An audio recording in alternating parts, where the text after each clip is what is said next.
Yeah, Sean Patrick Bowley, Gametime Connecticut here, talk a little high school football. Boy, what a week it was when we had fewer games just because so many leagues and teams had off, but it was quality, not necessarily quantity around the state, right? Yeah, it was a great week. I mean, yeah, the SEC, SWC crossovers, ECC crossovers, some interesting results there, but everything really happened on Saturday.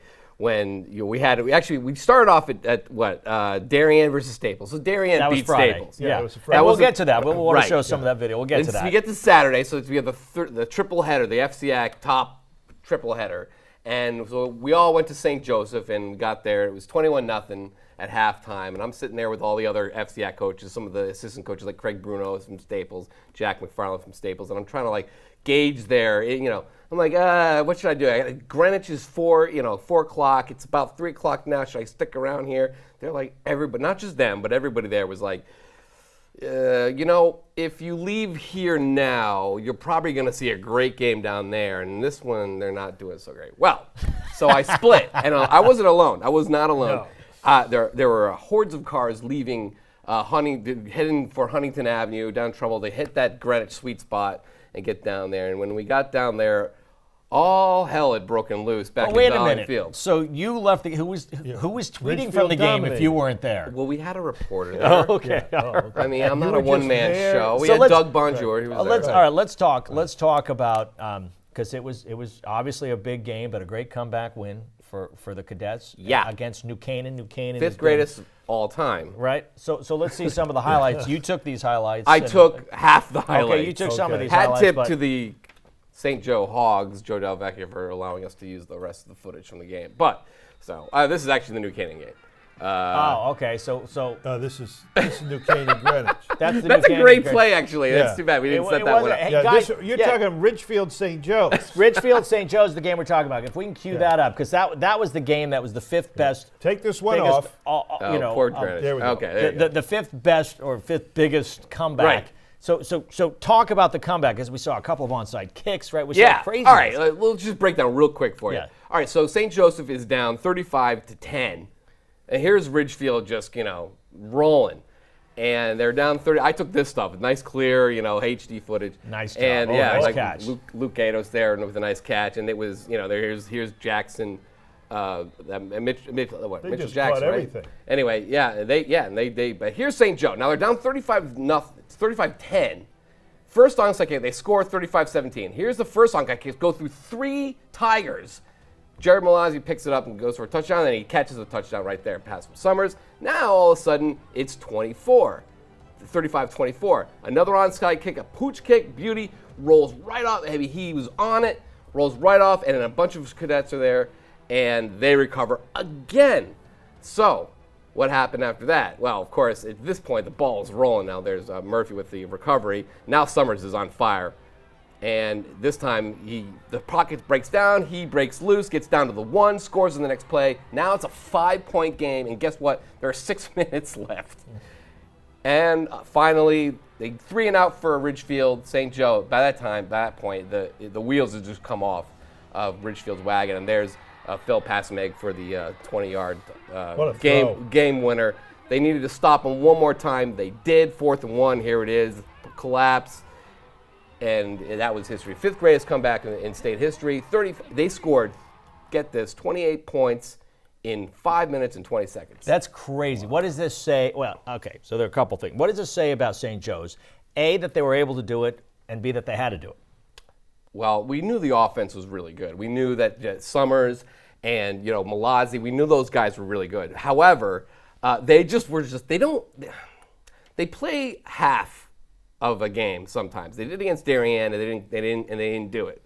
It was like what? I think it was 21-10 at that point too, but then they didn't put it together in the second half. This time, they didn't put together a really good first half and then put it together for the second half. Imagine if they could put one full game together against a really great team. That's what Joe Del Vecchio said to the team. Look, don't do this to us again against Darien. We did this against Darien. Let's not do it this time. And sure enough, they came out. 2 onside kicks. At that point, you got to believe, and I think it was curtains for Ridgefield. No matter what they did, no matter what Kevin Callahan said to his kids, the roof was caving in, and they kind of scrambled for cover, and that's unfortunate. But St. Joe, obviously great. Dave Summers and great, and They're doing an awesome job. Cardiac Cadets. And it's a huge win for them because they're in Class S this year, and Class S is completely, it's like a one team. If you have one loss there, you're in trouble because you have Ansonia, you have Cromwell Rocky Portland, Hill. you have Rocky Hill, you have a lot of teams that are Class S that aren't going to lose this year. So St. Joseph being in that class, now they can get away with one loss because they're going to get a lot of points from double L teams. Yes. However, if they get 2, it could be curtains for them. They could squeak in at 2. However, they really didn't want to They have could be to have the points. 8th seed Yeah, in Class they still S, need. They still and- need and to. the They top have seed another would- big. I think they play Staples or somebody at the end of the year. Yeah. So Well, they play Trumbull at the end of the yeah, no Trumbull. I'm talking about, but there's one extra one in there. But Oh. that was a huge win for them to get. Richfield not completely dead in Class Double L. 2 losses isn't a death knell. It's going to be tough for them, but great win for St. Joseph. It kind of almost ensures them to get in the Class S playoffs. So, all right, so we're running out of time, but we Right. do want to talk about that Greenwich New Canaan game. Okay. We saw just a bit of it. Real quick. That's a big win for Greenwich. Huge. It was their first win in 11 years down there. And they were up 22-0, and here's Drew Pine. They blew the whistle for the play to start. They were going so fast. Everyone thought they blew the play dead, but no. There goes Drew Pine. Heads up play. Nobody saw that one coming. That cut it to 1 score. However, Gavin Muir over to Negron, and that put him up 2 scores again. Beautiful pass right there. And here's Pine again. On the defense showed up for Greenwich, and they had a pick off. You can see them all going crazy on the sidelines there. They were able to hold them off. They scored to get 1 score again with like about a minute and change left, or 2 minutes left, and then this was the clincher coming up right here. Gavin Muir with the misdirection, beautifully sold, and he's wide open down the sidelines, and they are undefeated 4-0. Now boosts themselves to number 5 in our state poll. They were at 10. New Canaan drops out for the first time since 2012. Let's take a look at the bottom 5 of the poll. Sure. Quick, Because now we know Greenwich is for real. I think we all had Yeah, some, I think they're for real. But now we know they're for real. All right, look, numbers 10 through 6. Numbers 10 through 6. Who's 10? There you go. Shelton. Shelton got back in. returns. How about that? Big win against Newtown. They jumped on them really early. Big win against Newtown. Newtown was able to come back. They held them off. They're 5-1. Middletown had the week off. They're They got 5-0. E.O. Smith. Huge game. Friday. They're probably their biggest game yet to date, Middletown.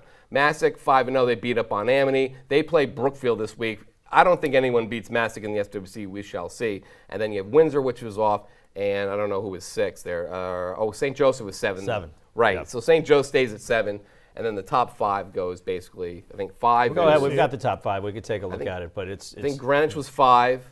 Yeah, there it is. Greenwich is 5. They well deserved. They've only played 4 games. They got a long way to go. Yeah. Ansonia, they play unbeaten St. Paul this week. Their biggest test probably in the NVL, though they usually take those and run with it. West Haven with wipeout of NFA. They're 6-0. They get a nice break. They get Shelton in 2 weeks. Then you have Southington, and then Darien, which has really as a bunch of teams they should beat heading into that Thanksgiving Day game versus New Canaan. New Canaan's going to really need that game. It's apparently it just came out today that they have secured that for Boyle Stadium. They did. See, I thought You they called might. that. Yeah, I you thought called yeah, they everyone might do knew that about thing. it. It just had been a matter of crossing the T's and But dotting the I's. now, 2 losses for New Canaan. That's Right, like you they're said, in big that's- trouble in L. I mean, they could still get in. Beating Darien on Thanksgiving would go a long way towards securing that. There's a long way to go. A lot of Yeah. pieces to be filled, but right now they need to start winning a lot.